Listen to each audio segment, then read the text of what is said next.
Shalom saudara, selamat pagi, bagaimana kabarnya? Hari ini adalah tanggal 30 Desember, berarti besok kita sudah meninggalkan tahun 2014, bukan? Itu sebabnya mari kita siap menerima renungan di pagi ini. Ya Tuhan, berfirmanlah kepada kami sebelum kami besok secara resmi meninggalkan tahun 2024 dan memasuki tahun 2025. Kami siap menerima firman-Mu yang boleh mengingatkan kepada kami tentang bagaimana kami harus hidup. Di dalam nama Tuhan Yesus, haleluya. Amin. Tema renungan pagi ini yaitu ingatlah akan penciptamu. Terambil dari Pengkhotbah 12 ayat yang pertama. Ingatlah akan penciptamu pada masa mudamu, sebelum tiba hari-hari yang malang dan mendekat tahun-tahun yang kau katakan tak ada kemenangan bagiku di dalamnya. Nah saudara, hidup di dunia ini adalah suatu perjalanan yang harus kita tempuh setapak demi setapak, detik demi detik, jam demi jam, hari demi hari, bulan demi bulan, dan selanjutnya. Seperti seorang musafir yang sedang menempuh perjalanan panjang dan melelahkan. Oh, terkadang di tengah perjalanan ia harus berhadapan dengan perampok yang mencoba menghadang. Ada ujian, tantangan, pencobaan. Itu sebabnya dikatakan dalam Efesus 5 ayat 15. Karena itu, perhatikanlah dengan seksama bagaimana kamu hidup. Janganlah seperti orang bebal, tetapi seperti orang arif. Nah, saudaraku yang dikasihi oleh Tuhan, firman nats kita ketika kita masih muda, artinya ketika kita masih diperkenankan hidup dan masih bernapas di dunia ini, maka kita harus ingat kepada siapa sang pencipta kita, yaitu Tuhan yang menjadikan langit dan bumi. Tuhan yang kita kenal di dalam nama Tuhan Yesus Kristus.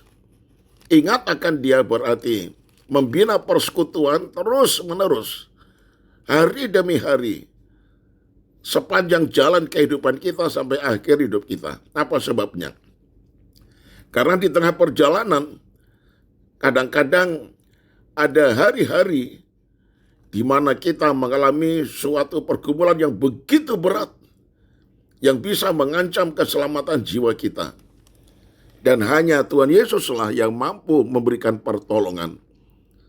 Itu sebabnya, binalah persekutuan lebih akrab dengan Tuhan. Orang yang berlaku bebal adalah orang yang tidak bijaksana, yang menjalani hidup dengan sembrono, hanya memusatkan perhatian kepada perkara-perkara duniawi, mengandalkan kekuatan sendiri, dan hidup menyimpang dari kehendak Tuhan. Tetapi orang yang berlaku arif adalah orang yang memperhatikan langkahnya dengan kehati-hatian yang benar-benar, selalu menyikapi setiap keadaan atau peristiwa dengan respons hati yang benar. Ia berusaha supaya hidupnya berkenan kepada Tuhan, karena pandangannya selalu terarah kepada perkara-perkara yang di atas. Seperti Kolose 3 ayat 1 dan 2. Carilah perkara yang di atas, di mana Kristus ada. Pikirkanlah perkara yang di atas, bukan yang di bumi.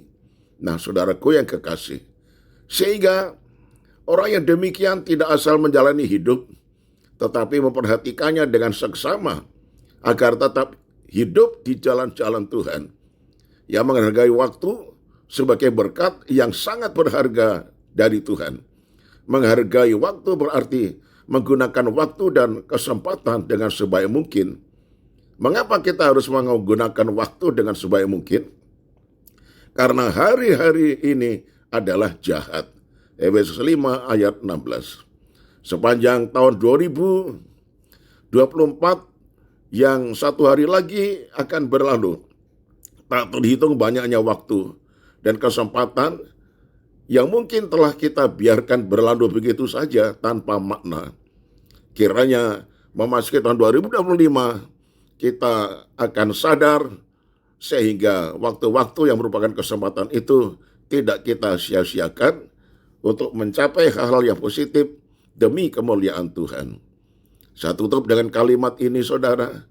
Jika Tuhan masih memberi kita kesempatan untuk menatap hari esok, ini adalah waktu yang tepat untuk kita berlaku bijak, tidak lagi berlaku bebal, dan ingat akan pencipta kita.